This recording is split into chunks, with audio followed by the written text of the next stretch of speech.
A ideia é muito simples. No domingo passado, o Josué mandou um primeiro copião.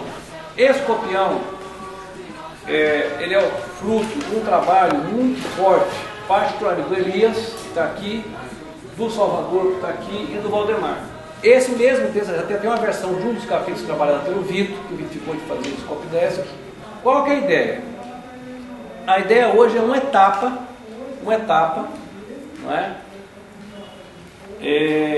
De ouvir as pessoas mais próximas a nós. O que tu achando? É um livro e um DVD. Nós vamos marcar, se der, já marca uma data hoje aqui, já daqui 1 mês e meio, discutir o DVD. Então a ideia seria o quê? Uma meia hora de opinião geral e depois uma discussão sobre cada capítulo. Tá bem? O capítulo chave para nós é o capítulo agora 3. Por que ele é chave? Porque a finalidade do projeto não é a história da oposição, não é a nossa valentia, não é a nossa resistência, não são nossas perdas. A finalidade do projeto é os mecanismos de repressão contra os trabalhadores das fábricas. Foi trabalhado muito aquelas fichinhas azuis das reuniões, o Murilo fez um relatório, passou uns dias lá fazendo relatório. O Salvador levou para casa, trabalhou sistematicamente aqui, devolveu. Você tem um monte de trabalho sendo feito. E tem muita perda no caminho. Você perde informação. Então aqui é o jeito de tentar recuperar. Tudo bem? A luta, a resistência dos trabalhadores dentro das fábricas parece que teve uma exclusividade nesse esboço, uma exclusividade dos sonhos. Não tem nada referente à mulher metalúrgica, de oposição. Onde é que estão as companheiras metalúrgicas?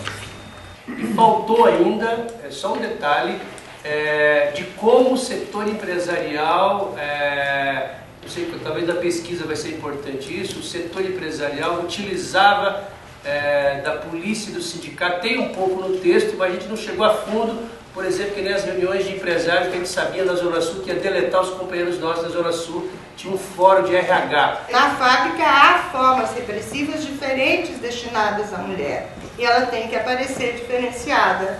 Ela tem que aparecer diferenciada.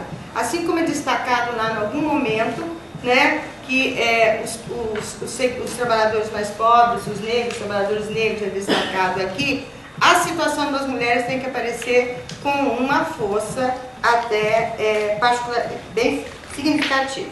A seriedade desse trabalho, certo? Ele se dá diretamente com o compromisso.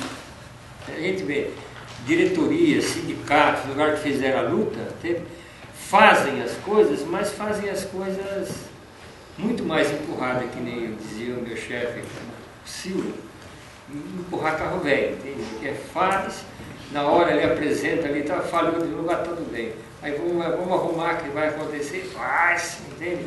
Então não se envolve.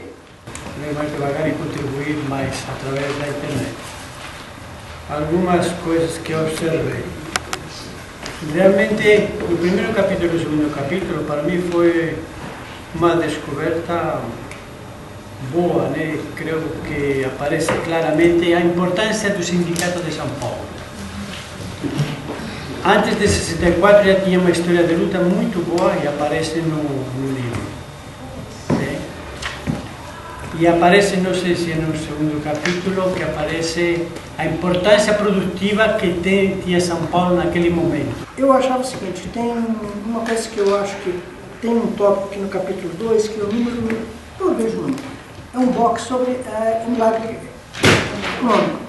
O milagre, sempre que se trata, a gente trata como se fosse um montão de obras, industrialização, mais produção, não sei o quê. Não, isso é a visão deles. O milagre para nós é outra coisa. O milagre para nós é um montão de máquina velha que veio da Europa e dos Estados Unidos, chegou aqui, tiraram as proteções e mataram a nossa classe trabalhadora.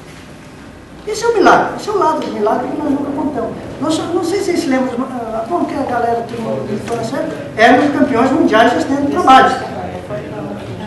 Certo? Nós tínhamos uma inflação sempre muito superior ao aumento de salário. Era um outro aspecto do milagre, era a subexploração da classe operária. Isso que é a natureza. sentia? Como sentiu a classe, não nós militantes, a classe trabalhadora, aquele companheiro não organizado, como que ele viveu aquilo, né? Como mudou sua vida, inclusive suas possibilidades de deixar de ser subalterno, né? Que antes do golpe se abriam como uma possibilidade, não como uma fatalidade, como uma possibilidade. Dentro das fábricas, dentro dos espaços de produção, a classe trabalhadora podia desenvolver uma maneira de se relacionar entre si muito mais livre que depois. Eu estou preocupado com o aspecto de atrair leitores para o livro. Eu acho que a gente não pode pensar nesse livro só para ficar memória, só para ficar um histórico, só para algumas pessoas pesquisarem. Isso eu acho que tem que fazer uma forma bem dinâmica para atrair leitor. Não é para ficar só assim, bom, isso é um livro de pesquisa, isso é um livro de um grupo da classe trabalhadora se juntou, escreveu. Isso é muito bonito, como ele está dizendo. Porém, tem que achar uma forma que atrai mais ilustrações, mais definições. Assim, quando você pegar, ler, não fica blá, blá, blá, blá, blá, tem que fluir legal para trazer, para atrair expectativas. Assim. Como é que a estrutura sindical contribuiu, inclusive impedindo a organização dos trabalhadores, afora dos aspectos policiais, repressivos e tal, né? As questões do Ministério do Trabalho. Isso é uma coisa. A outra coisa que eu acho importante, mas como eu acho que de fato o livro tem um foco muito específico, a questão envolvendo o movimento popular, o Neto enfatizou um, a Rose falou outro, eu acho que corre-se o risco de misturar um pouco o foco. Eu acho que é importante a existência do movimento de solidariedade às lutas nas fábricas, que os bairros davam, os clubes de mães, inclusive, enfim, as várias organizações envolvidas no apoio à luta das fábricas, à luta sindical, como foi o furo de greve, inclusive, uma coisa específica. É nosso dia, companheiro, nosso é o trabalho de nossas mãos, nossas as máquinas que movemos, nós somos os frutos da produção. Já vou me esperar.